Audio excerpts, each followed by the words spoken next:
அதை சிந்திக்கிறதுனாலதான் நம்மளோட அறிவுத்திறனு வளர்ந்து நினைக்கிறோம். இங்க இந்த வளரல. நம்மளோட எண்ணங்கள் வந்து ரொம்ப கடினமாய் தான் போயிடுது. இல்லைன்னா இவ்வளவு கடினமான ஒரு வாழ்க்கை நம்ம வாழ்வோமா? இவ்வளவு கஷ்டமான ஒரு சூழலை உருவாக்கிட்டு நம்மளுக்கு முட்டிடும் போது நிற்போமா? நிக்கிறோம்ல. உண்மையில கேட்டா எல்லாத்தையும் சரின்னு சொல்றோம். யோசிக்கணும்ல. இப்போ தண்ணியை காசு கொடுத்து வாங்கி குடிக்கிறோம், இதை சரின்னு சொல்லணும்ல. நம்மளே சொல்றோம் சரின்னு. இந்த தண்ணி வாங்க அந்த தண்ணி வாங்கணும்னு சொல்றோம். இந்த அளவுல நம்ம இந்த தண்ணியெல்லாம் காசு கொடுத்து வாங்கி கொடுக்கூடாது சொன்னது நம்ம தான். இப்ப தண்ணியை வாங்கி குடிக்கணும்னு சொல்றது நம்ம தான். அது இந்த தண்ணியை தான் வாங்கி குடிக்கணும்னு சொல்றது நம்ம தான். இதுக்கு பேரு அறிவு தெளிவா? இதுக்கு பேர் சரியான மாற்றமா? நான் சும்மா நினைக்கிறேன். எதுனா உங்களோட அறிவு திறனுக்கு நீங்க சிந்திக்கிற சிந்தனை நான் சரியாக நான் பெஸ்டாக சிந்திக்கிறேன் இல்லையா? அப்ப நம்ம எவ்வளவு டிஸ்டர்ப்ல சிந்திக்கிறோம், எந்த அளவுக்கு சரியில்லாம சிந்திக்கிறோம் புரிஞ்சுக்கணும். நம்ம இந்த கம்பாரிசன் தான் உன் வளர்ச்சியும் உன் அறிவு திறனையும் உன்கிட்ட ஒரு ஒருமைத்திறனையும் இல்லாம உண்மைதானே? ஏன்னா இங்க எல்லாருமே ஒருத்தருக்கு ஒருத்தருக்கு பெஸ்டா தான் இருப்பாங்க. பெஸ்ட்னா உன் தரத்துக்கு நீ பெஸ்ட், அவர் தரத்துக்கு பெஸ்டா தான் இருப்பாரு. அவர் எடுத்து உங்களை கம்பேர் பண்ணி பார்த்துட்டு அவரோட நம்ம பெஸ்ட் அப்படின்னு நினைக்கூடாது. இது எப்படி கம்பேர் பண்ணோம்னா, ஒருத்தர் படுற கடினத்தை நம்ம அவரை விட கடினப்படாம நம்ம இருக்கணும். அது அவங்க லைஃப் எவ்வளவு கஷ்டம் இல்லை, இந்த அப்படி கம்பேர் பண்ணி தான் பார்க்கணும். இங்க ஒரே ஒரு விஷயம் கம்பேர் பண்ணணும். எப்படி பண்ணணும்னா, நான் நல்லா இருக்கிறேன், அவன் ரொம்ப கடினப்படுறான், அவனை நம்மள மாதிரி இருந்தேன், அந்த மாதிரி அவனை பார்த்து உங்களோட வாழ்க்கைய மேலே ஏத்திக்கிறதுக்கு இல்லாம நீ வந்து நான் ரொம்ப பெருசா இருக்கிறேன், அவர் எவ்வளவு கஷ்டப்படுறாரு பாரு, அவருக்கு நம்ம என்ன பண்ணக்கூடாதா, நம்ம இந்த வாழ்க்கையை நம்ம சரியில்லை தப்பு கஷ்டம் நம்ம சொல்றோமே, அவனை அவ்வளவு கஷ்டப்படுறானே, அப்படி மட்டும் தான் கம்பேர் பண்ணணும். உங்க கம்பாரிசன் எப்படின்னு இப்படிதான் இருக்கும். மற்றபடி அவர் குலத்தோட என் குலத்து பெருசு, அவரோட நான் ரொம்ப வலிமை பொருந்தவன் நான்லாம், அந்த மாதிரி மட்டும் உங்க கம்பாரிசன் போகவே கூடாது. அந்த கம்பாரிசன் உன்னை வளர்க்காது, உன் வரியை நிறுத்தி அவரை தடுத்துடும். உன் வளர்ச்சியை அது ஸ்டாப் பண்ணும். அது உனக்கே தெரியாது. ஏன்னா நீ உன்னை பார்க்கல, நீ அவனை பார்த்தேன். அவன் இடத்துல போய் பார்த்தா தான் தெரியும் அவன் கஷ்டம் என்ன, அவன் சூழல் என்ன, அவன் தகுதி என்ன. அப்படி அவன் போய் நீ பார்த்தா சொல்லுவேன், என்னோட நீ தான் பெஸ்ட், இவ்வளவு கஷ்டத்தை வச்சு நீ இருக்கிறியா. இதுக்கு நான் எப்பவுமே ஒரு முன்னுதாரணம் சொல்லுவேன். இப்ப நான் இந்த செயல்ல இருக்கிறேன், இந்த அளவுக்கு செயல்பாடு பண்றேன், எல்லாம் பண்றேன், எல்லாரும் வந்து பெருசு ரொம்ப வலிமையா ரொம்ப சுமையா பண்ற எல்லாரும் சொல்றாங்க. ஆனா உண்மையிலே பாத்தீங்கன்னா என்னோட இருக்கிறாங்க நிறைய பேர். இப்ப எல்லாருக்கும் குடும்பம் வீடு வேலை ரொம்ப கஷ்டம், ஒரு நாள் வேலைக்கு போனா அவங்க எல்லாரும் வந்து ஜீவகாந்த் செயல்ல வருவாங்க, ரொம்ப கஷ்டம். வந்து செய்யறான், அவங்க அதை பார்க்கும்போது அப்படி வியப்பா இருக்கும். அப்பா இப்ப நான் வந்து சிம்பிளா சொன்னேன்னா எனக்கு இது அப்பா அம்மா, நான் எதுக்கு மேரேஜ் பண்ணல, நான் ரொம்ப ஃப்ரீனஸ்ல இருக்கிறேன், ரொம்ப ரிலாக்ஸ்ல இருக்கிறேன். எங்க பிள்ளை யாரும் கேட்க போறது இல்லை, எந்த டைம்ல ஜீவகாரணி போல எல்லாம் செய்யலாம், எல்லாமே பண்ணாலும் இல்லை யாரும் பெருசா எதுவும் கேட்க போறது இல்லை. எனக்குள்ள ரொம்ப ஃப்ரீனஸ் இருக்குது. எனக்கு எந்த ட்ரெஸ்ஸுமே எனக்குள்ள கிடையாது. எனக்குள்ள அந்த ஒரே ட்ரெஸ் தான் என்ன செய்யணும், அந்த செயலை பெருசா பண்ணணும், அந்த செயலை எல்லாருக்கும் நான் சொல்லிக் கொடுக்கணும், அன்புன்றதை எனக்கு எல்லாருக்கும் கொடுக்கணுன்றது என்னோட ஒரே ஒரு மோட்டிவ், வேற மோட்டிவே கிடையாது. ஆனா இங்க நார்மலா உலகில் வாழ்க்கை வாழணும் அப்படி கிடையாது. அவன் பணத்தை நோக்கி ஓடும் போது பெரிய சேலஞ்சிங் இந்த இடத்துல. அது சம்பாதிக்கணும் ரொம்ப கஷ்டம். அதை சம்பாதிச்சு எடுத்து வந்து அதை கொடுத்து சரியாகும்னா அது சரியே ஆகாத அளவுக்கு சொல்லுறீங்க எல்லாரும். ஸ்கூல் ஃபீஸ், ஹாஸ்பிட்டல் செலவு வர்ற காசு சொல்றாங்க. அவன் சம்பாதிச்சு வந்த உடனே ஹாஸ்பிட்டலுக்கு போறேன், அந்த காசு செலவாகும். ஏன்னா அவன் கஷ்டப்பட்டு ஒரு நாள் ஃபுல்லா உழைக்கிறான், உடனே அந்த காசு செலவாகணும், அவனால அதை ஏற்றுக்க முடியல. ஆனா அந்த மாதிரி ஒரு சூழல் இருக்குது. இது மாதம் ஒரு வாடகை கொடுக்கணும், எல்லாத்துக்கும் தண்ணிக்கு காசு கொடுக்கணும், கரண்ட்டுக்கு காசு கொடுக்கணும், இடத்துக்கு வாடகை கொடுக்கணும், ஹாஸ்பிட்டலுக்கு ஃபீஸ் கட்டணும், எவ்வளவு காசு இன்னும் எதுவும் உண்மை புரியல. வர காசுலாம் செலவாயில இருக்கு. ஆனாலும் வந்து இந்த செயலோட இணைஞ்சு நிற்கிறாங்க, இந்த செயலை செய்யறாங்க. எவ்வளவு கஷ்டமா இருந்தாலும், ஏன்னா நாளைக்கு நாள் என்ன பண்ண தெரியாத அப்போ இந்த மாதிரி செயலை செய்யறாங்க. இன்னும் அதை பார்க்கணும், அதிகமாக வேந்து போறதே அதிகம். ஆனா எல்லாரும் சொல்லி நீங்க வர மாட்டேங்க சிலரையும் கேட்பேன். ஏன்னா ஏன் நான் கேட்கறேன்னா, அவன் உள்ள வந்துனே இருந்தாதான் அவன் இவ்வளவு கடினத்துல இது இருக்கிற அளவுக்கு நான் வைக்கணும். எப்படியாவது அவனை வச்சாதான் அவன் அந்த அறிவியும் அனுபவத்தை பெறுவான். ஏன்னா அதுதான் இங்க வேணும். காசோ தேவையில்லைங்க. காசுன்றதை நோக்கி போயிட்டீங்கன்னா நீ அறிவு பண்ணி இழக்கிற மாதிரி. ஆனா அது தேவை. ஆனா நீ எனி டைம் இந்த சிந்தனை போகும்போது போகணும் வாங்கன்னு சொல்ல. நான் சும்மா ஏன் வர மாதிரி அந்த கேள்விதான் கேட்பேன். ஆனா உண்மையிலே அவங்களாம் பார்த்து ரொம்ப வேந்து போவேன், ஆச்சரியமா பார்ப்பேன். எல்லாம் பெரிய விஷயம், நான் செய்யறதுனால பெரிய பிரமாதம் கிடையாது, எனக்கு தெரியும். ஏன்னா எனக்குள்ள ஏன்னா இதை ஆரம்பத்தை செய்யும் போது நீங்க ஆரம்பத்துல இருந்து நான் ஃப்ரீ தான். உண்மையிலே சொன்னேன், எந்த வகையில எனக்கு டைட்னஸே கொடுக்கல. முழுக்க முழுக்க ஃப்ரீயாகவும் ஜாலியாகவும் இன்பமாகவே தான் அந்த செயலை செஞ்சு வந்துருந்தேன். எந்த ஒரு டிஸ்டர்பன்ஸ் இல்லாம ரொம்ப ரிலாக்ஸா என்னால முடியும். அப்ப ஏன்னா அந்த அளவுக்கு அந்த செயலோட ஊன்றி போனதுனால அந்த அன்பு அதிகமான எல்லாம் அது ஈஸியா முடியும். இதே உங்க எல்லாரும் தெரிஞ்சது என்னோட ஆசை. அதனால மட்டும்தான் நாங்க ஏன் வர மாட்டேங்கிறீங்களா இருந்தாலும் பரவாயில்ல வரவங்க எல்லாரும் கூப்பிடுவேன். ஆனா அது அவனுக்கு கடிதம் எனக்கு நல்லா தெரியும். ஆனா நான் கூப்பிடுறது நிறுத்தக்கூடாது. அப்பதான் அது இன்னும் கொஞ்சம் ஊன்றி விடுறாரு. அது ஊன்றி விட என்னோட தன்மையை அவனும் புரிஞ்சுட்டாங்கன்னா, அந்த அன்போட தன்மையை வெளிப்பட்ட விலகிச்சுன்னா அவனுக்கு அப்போ வரும் ஹாப்பினஸ். அந்த ஹாப்பினஸ் எவ்வளவு கோடி ரூபாய் கொடுத்தா வாங்க முடியும். ஆனா இங்க எல்லாருமே தான் சொல்லுவேன், ரொம்ப கடினமான இடத்துல வந்து இந்த செயல்களை செய்யறாங்க. அப்ப அவங்க எவ்வளவு பெருசாகிறாங்க நல்லா தெரியும். நான் அதனால அடிப்படைதல் நான் எல்லாருக்கிட்டையும் அடி பண்ணுவேன், எல்லாத்தையும் ஏற்றுப்பேன், எல்லாரையும் அட்ஜஸ்ட் பண்ண பார்ப்பேன். ஏன்னா அந்த அட்ஜஸ்ட்மெண்ட் தான் எனக்கு கிடைச்ச ஒரு பெரிய கிஃப்ட். அடி பண்ணது ஒன்று ஒரு பெரிய வரம். அது இயற்கையாகவே என்னால செய்ய முடிஞ்சிருக்கு. அதனாலே நான் எல்லாரையும் என்னால என் வசத்துக்கு என்னால கூப்பிட முடியும். ஏன்னா அந்த ஒரு நிகழ்வு மட்டும்தான் என்னால அவங்க கொடுக்க முடியும். இப்போதைக்கு என்னால கொடுக்க முடியுதுன்னு நினைக்கிறேன் இது ஒண்ணுதான், வேற ஒண்ணும் கொடுக்க முடியாது. ஆனா அந்த அளவுக்கு ஒரு பக்குவத்தோட எல்லாரும் செய்யறாங்க. ஏன்னா இந்த உலகில் வாழ்க்கை தான் இருக்குது ரொம்ப கடினம். ஆனா அந்த வாழ்க்கையை வாழ்ந்தது இந்த செயலோட இணைஞ்சு செய்யறதுன்றது ரொம்ப ஒரு பெரிய டாஸ்க் தான். ஆனா அதை செய்யறாங்கன்னும் போது ரொம்ப பெரிய விஷயம். எதை சொல்றேன், நம்ம அந்த மாதிரி ஒரு சிந்தனைக்குள்ள நம்ம போகும்போது மட்டும்தான் ஒரு பெரிய மாற்றம் வரும். நம்ம கம்பேர் பண்ணி பாக்குறதுனால அந்த கம்பேரிசன் எப்பவுமே கம்பேர் நம்ம தான் பண்ணும், அத்தனை பண்ணக்கூடாது. நான் அதுவும் சொன்னேன், பழையது ஒண்ணு புதியது இல்லைன்னு சொன்னேன். இங்க எல்லாமே புதியதை நோக்கி போகுது. ஏன்னா மாற்றம் ஒன்றே மாறாதுன்னு சொன்ன ஒரு வார்த்தைக்கு அப்புறம் நீங்க பழையது புதியதுன்னு சிந்திப்பீங்கன்னா நம்ம அறிவு செய்ய மாட்டாங்க. நம்ம பெருசா சிந்திச்சு பார்க்க தெரியல. நம்ம சிந்தனையை ரொம்ப மாத்திக்கணும். பழைய பழக்கத்தெல்லாம் மாத்தணும். அந்த பழையதுன்றது ஒண்ணு இல்லை, அந்த சொல்லு இருக்குது இல்லையா, அந்த சொல்லுக்கான வார்த்தை நீ மாத்துங்க. அப்டேட்னு வர நீ இப்ப அப்டேட்குள்ள வந்து அதை மாத்தின்னு வா. அதை மாத்தும் போது இன்னும் பெரிய பக்குவத்தை நம்ம தரலாம். ஆமா, இப்ப சொல்றோம் வெயிட் அதிகம் வெயிட் கம்மி. இது எப்படி சொல்றோம், ஒரு சின்ன பொண்ணு ஒரு பெரிய பொண்ணு சொல்றோம். இப்படி நம்ம சொல்லணும் அவசியம் இல்லை. இது வெயிட்டா இருக்குதா, வெயிட் ஆகுது, வெயிட் கம்மியா வெயிட் கம்மியா, இது அதை சேர்த்து பேசாத. இன்னொரு நீ கம்பேர் பண்ணி பார்க்காத. உன்னை நீ ஒருத்தோட கம்பேர் பண்ணி பார்க்கறதே தப்பு.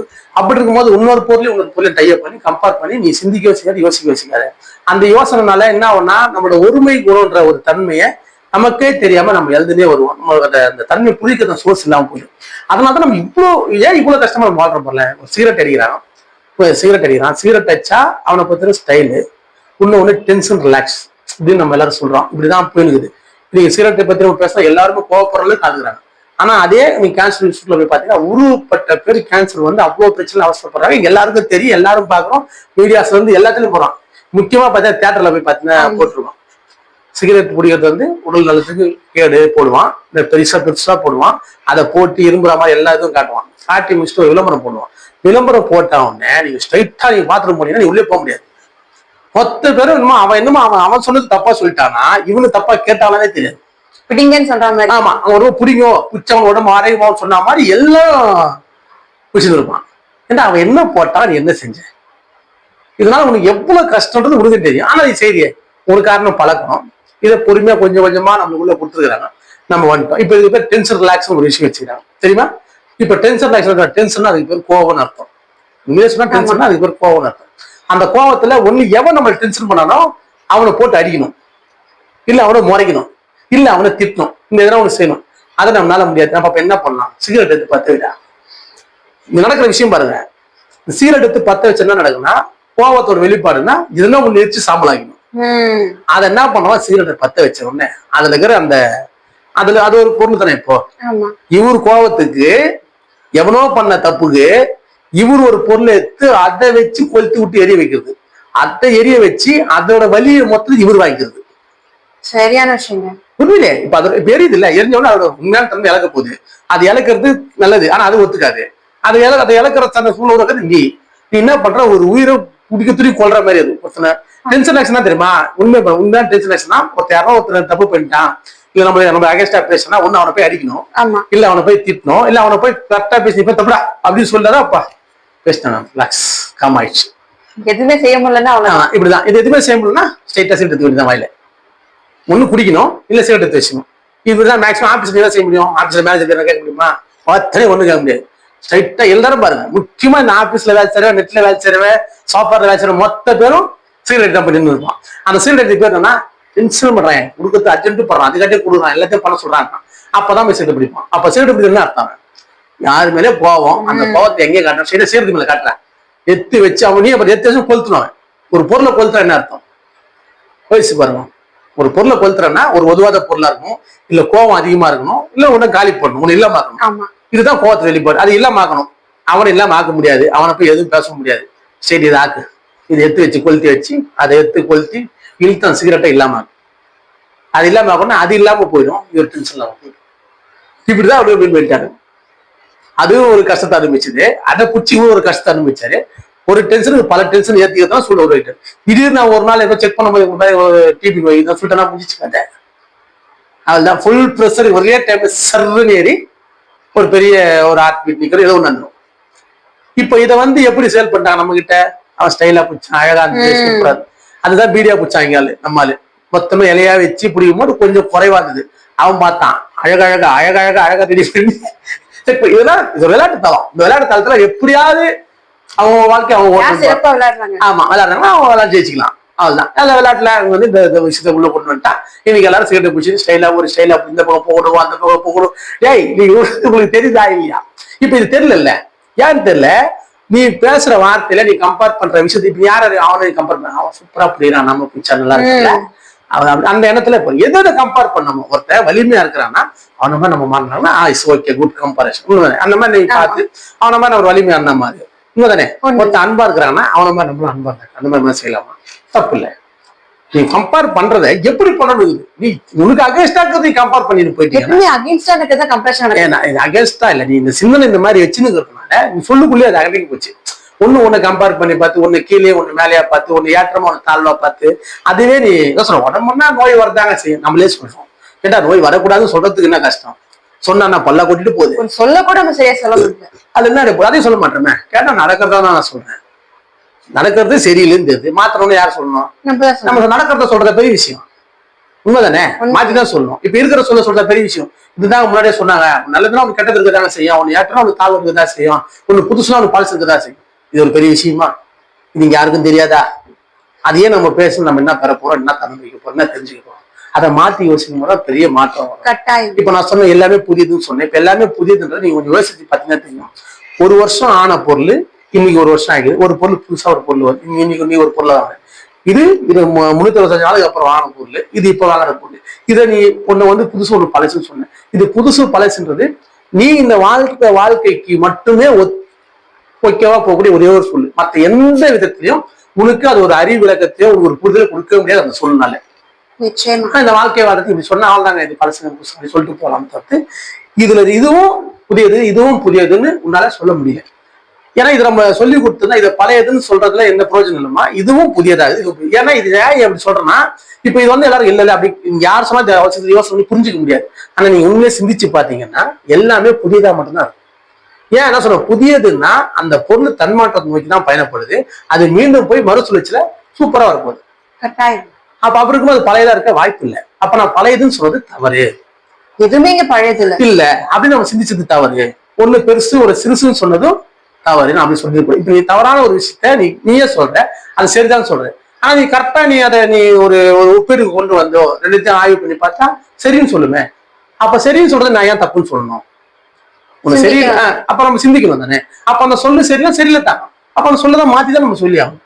அப்ப நம்ம கம்பாரிசன் பண்ணக்கூடாது. ஒரு புதிய பொருள் பழைய பொருள்னு சொல்றது எந்த பிரயோஜனம் இல்லை. அப்படி சொல்றதுனால என்ன ஆக போகுது? ஒன்னும் ஆக போறது இல்லை. உண்மையிலே பார்த்தா அப்படி நீ சொன்ன என்ன ஆகும்? இப்ப இந்த மாதிரி நம்ம பேச ஆரம்பிச்சா எப்படி இருக்கும்? இந்த பேச்சு புழக்கத்துல வந்தா என்ன ஆகும்? பெரிய மாற்றம் வரும் இல்லையா? எல்லா சிந்தனை எல்லாமே மாறும். நம்ம மைண்ட் சும்மா பர்ஃபெக்டா நிக்கும். எதை செய்யலாம் எதை செய்யக்கூடாது, யார் சொன்னாலும் கேட்கலாமா கேட்கக்கூடாது ஒரு சிந்தனை நம்மளுக்குள்ள ஏற்படும். கரெக்டான ஒரு விஷயத்துக்கு அது மேற்கொண்டு ஒரு பார்வைக்கு போவோம். அப்பதான் அன்புன்னா என்ன, நான் ஏன் அன்பா இருக்கணும், நான் ஏன் ஒருமை வளர்த்துக்கணும், அதுவே சொல்லணும். நீ ஒருமை வளர்த்துக்கணும், நீ அன்பா இருக்கணும்ன்றது உன்னோட உடம்பே அதை எக்ஸ்பிளைன் பண்ணும். நீங்க இந்த மாதிரி ஒரு வேலை வந்து நீங்க பெருசா நீங்க எடுத்துக்கல அப்படின்னா ஒண்ணும் பண்ண முடியாது. இப்ப நம்ம அந்த எல்லா வேலைக்குள்ளே நம்ம கொஞ்சம் கரெக்டா கரெக்ஷன் பண்ணணும். இதை கூட நான் ஏன் சொல்றேன் அப்படின்னா, இந்த சொல்லுக்குள்ள நடக்கிற நிகழ்வு என்ன, இப்ப என்ன எல்லாத்தையும் உயிருக்கு சொல்லிட்டேன்னா எல்லாமே பேசும்பா எல்லாத்தையும் இப்ப நான் அதெல்லாம் சொல்றதுனால அதுக்கு எக்ஸ்பிளைன் பண்ணுது. ஏய் நாங்க எப்பவுமே பழையது கிடையாது, என்றும் புதியது. ஏன்னா புதியதுன்னா அது மாற்றத்தை நோக்கி பயணப்படுது. அந்த மாற்றத்தின் விளைவா அது புதியதா ஒரு பொருளா மாறப்போகுது. அப்ப இதுல எந்த சந்தேகமும் இல்லை. அப்ப புதியதா மாறக்கூடிய பொருள் எப்படி பழையதா இருக்கும்? அப்ப அது நியூ நோக்கி தான் பயணப்படுது. உண்மைதானே? அப்ப அது நியூ நோக்கி பயணப்படுற பொருள் பழையதுன்னு சொல்லக்கூடாது. இப்ப இந்த பொருள் அப்டேட்ல வந்துக்குது. இது என்னன்னா இப்படி போய் இவரே நியூ அப்டேட்ல வந்துக்கிறாரு. இப்ப இங்க இது அதே கணிக்கு மாற போறாரு. அப்ப மாற்றத்துக்குள்ள போற பொருளை நீ பழையதுன்னும் இப்ப மாறத்துக்கான தன்மையில இருக்கிறது புதிது. ஒரு நீட் ஒரு பாதையில நடந்து போகுது. அந்த பாதைக்குள்ள ஒரு பயணத்தை ஒரு நிகழ்வு அது பார்த்தீங்கன்னே போகுது. இந்த நிகழ்வு தான் இங்க நடக்குது. இப்ப இதுல வந்து நம்ம கடவுள் இறைவன் ஒரு வார்த்தையெல்லாம் நம்ம மீன் பண்றோம். இதுல என்னன்னா அந்த நீங்க கடவுள் இறைவன் சொல்றதுக்கான ஒரு முழுமையான பொருள்னா அதுக்கு பேர் பயணம், ஏக்கம், மாற்றம். இதுதான் உண்மையான அதோட குரோத். அந்த மாற்றம்ன்றது முடிவு தான் உங்களுக்கு என்னன்னு தெரியும். புரியறதுக்கு முன்னாடி உங்களால எதையுமே நீங்க கெஸ் பண்ணவே முடியாதுங்க. இதுக்கு முன்னாடி கெஸ் பண்ணாங்க சொன்னாங்கன்றது எல்லாமே அதுவும் ஒரு பயணத்துல அவங்களுக்கு ஏற்பட்ட ஒரு சிந்தனையின் வெளிப்பாடை தவிர்த்து அதுவே முழுமையான சொன்னா கிடையாது. அதுவும் மாறலாம். மாறும். மாறும். மாறலாம் இல்ல, மாறும். ஏன்னா அது முழுமையான சொல்லா மாறினா இவ்வளோ விஷயம் இங்க இருக்க முடியாது. உண்மைதானே? எல்லாருக்கும் ஒரு விஷயம் இருக்கு, எல்லாருமே சரியா இருக்கணும், எல்லாரும் நல்லா இருக்கணும். இவ்வளவு பயத்திலயும் இவ்வளவு வழியிலயும் இவ்வளவு துன்பங்கள் நாங்க ஏன் வாழ்ந்தோம்? இப்ப இதே இந்த வார்த்தைய ரொம்ப ஒரு நிறைய செல்வம் வச்சுக்கிறவன், நல்ல உடல் வலிமை வச்சுக்கிறவன் இதெல்லாம் சொன்னா ஏத்துக்க மாட்டான். உண்மையா இல்லையா? ஆமாங்க. ஏன்னா நான் எல்லாமே இதுக்கு இருக்கு, நல்லா இருக்கிறேன், கையில காசு இருக்குது, அழகா இருக்கிறேன், ஆரோக்கியமா இருக்கிறேன், எத்தனை சுத்துக்குது, அவன் ஏத்துப்பான் அந்த வார்த்தையை? ஏத்துக்க மாட்டான். அவனை இல்லாம இங்க எவ்வளவு பேர் இருக்கிறான்? அவன் அந்த மாதிரி பர்சன் பாத்தீங்கன்னா ஒரு 100% 25% அவன் இருக்கலாம், மீதி 75% யாரு இருக்கிறான்? Normal ordinary peoples. இப்ப அவங்களோட வலி என்ன? இப்போ நீ இந்த வழியெல்லாம் இப்போ உன் வழியை மட்டும் நீ பார்த்ததுனால உனக்கு யாரை பத்தி பெருசா தெரியல, ஆனா நான் நல்லா தானே சூப்பரா தான் ஒரு கிரேட்டை நீயே உனக்கு பண்ணிடுற. பண்ணும்போது அதை பத்தியே தான் சிந்தனை வருது, வேற எதை பத்தி யார் பேசணும் அதை நீ கேட்க மாட்டேன், பண்ண மாட்டேன். ஏன்னா உன் வழி மட்டும் தான் உனக்கு, பிறர் வழி உனக்கு இல்லை. அப்போ நீ என்னன்னா அந்த மாற்றத்தோட நீ இணைஞ்சு போல, நீ ஏதோ ஒரு மாற்றத்துல தனிச்சா நின்று அந்த மாற்றத்துக்குள்ள மட்டுமே நீ சுத்தினுது. ஆக மொத்தம் இப்ப சொல்லுவாங்க கேலக்சி, எத்தனையோ கேலக்சி இருக்குது தெரியுமா? எத்தனை மில்லியன் கேலக்சி. அந்த கேலக்சின்றது யாருன்னா ஒரு பீப்புள் தான். அது ஒரு பீப்புள் சொல்லலாம், இந்த மொபைல் சொல்லலாம், அந்த பொருள் சொல்லலாம். சேருன்ற ஒரு தன்மையில அந்த கேலக்சியோட தன்மை அது, அதை பத்தி மட்டும் தான் சிந்திக்கும், மற்றதை பத்தி சிந்திக்க தெரியாது. ஒரு ஹியூமன் சிந்திக்கிற மாதிரி சிந்திக்கும். இது அப்படிதான் எல்லாமே சிந்திக்க முடியும். ஆனா இதை மாத்தி சிந்திச்சா மட்டும்தான் நம்மளுக்குள்ள மாற்றம் வரும். ஒரு கேலக்சியை பார்த்து சிந்திக்கணும், அது யோசிக்கணும். இங்க நம்மனா ஒரு பிறர் வழியே உன் வழியா என்னன்றது இப்ப மனித தரத்தை சொல்லும் போது அவங்க எல்லாரும் என்னங்க நானே எங்க வழியை சிந்திக்கணும், அதுல எங்களுக்கு தான் கஷ்டம் வரும். ஏன் இங்கதான் வச்சு ஒரு கேலக்சியா பார்க்கலாம், ஒரு அண்டமா பார்க்கலாம், ஒரு உலகமா பார்க்கலாம். ஆமா, இதுதான் உண்மை. நீங்க எல்லாமே ஒரு கேலக்சி தான், ஒரு அண்டம் தான், ஒரு உலகம் தான். இது உங்களுக்கு தெரியல. அதனால நீங்க ஒரு உயிரா பாக்குறீங்க, ஒரு உடலா பாக்குறீங்க. எந்த அளவுக்கு நம்மளோட தன்மை இறக்கி பார்க்கணும், இந்த மாதிரி சொல்லி அப்படி மாத்தி மாத்தி சொல்றோம். உண்மைதானே? இந்த மாதிரி சொல்லும் போது அப்போ சிந்தனை எப்படி இருக்கும்? அதுக்கேற்ற அளவுக்கு கீழே இறங்கி தான் சிந்தனை சிந்திக்காது. அப்படி சிந்திக்கும் போதுதான் நம்மளுக்குள்ள ஒரு பெரிய புரிதல் வரத்துக்கு வாய்ப்பு இல்லை. நான் ஏன் அதை பத்தி சிந்திக்கணும், நான் ஏன் அதை பத்தி யோசிச்சு பாரு. இப்ப யோசிக்கும் போது என்ன ஆகும்? உன்னோட உணர்வு நுட்பமாகவும் விரிவாகும். இப்ப என்ன சொன்ன, யூனிவர்ஸ் ஃபுல் எக்ஸ்பெண்ட் ஆகுதுன்றான். எல்லா அறிவுகளும் செக் பண்ணி ஒரு கணமும் அது விரிவடைஞ்சினே போகுதுன்றான். விரிவடைதா? இப்ப அந்த விரிவாக்கன்றது என்ன? இங்க நடக்கிற நிகழ்வு வெளிப்பாடு விரிவாக்கம். இப்போ நம்மளோட விரிவாக்கம் நம்மளுக்கு வேணுமா வேணாவா? நம்ம பிறந்ததுல இருந்து எப்படி இருக்கிறோமோ அதே குரத்துல இருந்து விரிவ மாட்டோம். அதை தாண்டி சிந்திக்கும் போதோ யோசிக்கும் போதோ ஒரு செயலை செய்யும் போது உன் விரிவாக்கம் அதிகமாகும். உன் உணர்வு நுட்பமாகவும் உணர்வு விரிவாகும். உணர்வு நுட்பமும் உணர்வு விரிவாக்கமும் ரெண்டும் ஒண்ணு. இப்ப அந்த நிகழ்வுல நடந்தா மட்டும்தான் உன்னோட குரோத் வளராது.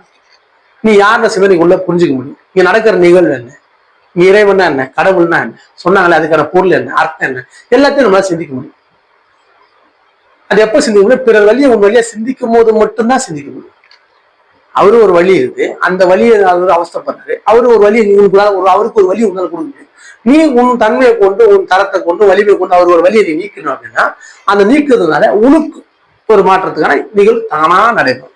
அப்படி நடந்தா மட்டும்தான் இதுக்கு சொல்யூஷனு, இதுக்கு முடிவு, இதுக்கு இறுதி. இதுக்கு நீங்க சொன்னீங்கல்ல கடவுள்னா பொருள் என்ன, உண்மையிலேயே கடவுளுக்கு இறைவனுக்கும் பொருள் கிடையாது. நீங்க பொருள் இருக்குதுன்னு நினைக்கிறது உங்க அறியாம அந்த பொருளை நோக்கி பயணத்துல இருக்கிறோம் எல்லாரும். அந்த பொருள் எந்த பொருள் இங்க யாருக்கும் தெரியாது. நான் அந்த பொருளுக்கு அன்புன்னு பேர் வச்சேன், அந்த பொருளுக்கு ஏக்கம் அப்படின்னு பேர் வைக்கலாம். புரியுதுங்களா? அதுக்கு பேரு மாற்றம்னு பேர் வைக்கலாம், ஏக்கம்னு வைக்கலாம், மாற்றம்னு வைக்கலாம், அன்புன்னு வைக்கலாம். வேற பேரு கிடையாது. அது இந்த பேரை நம்ம யூஸ் பண்ணா பெரிய அறிவா இருக்கணும். இதை விட்டு நீங்க கடவுள், இறைவன், சாமின்னு நீங்க வச்சீங்கன்னா இது புரிதலுக்குள்ள கொண்டு போக முடியாது.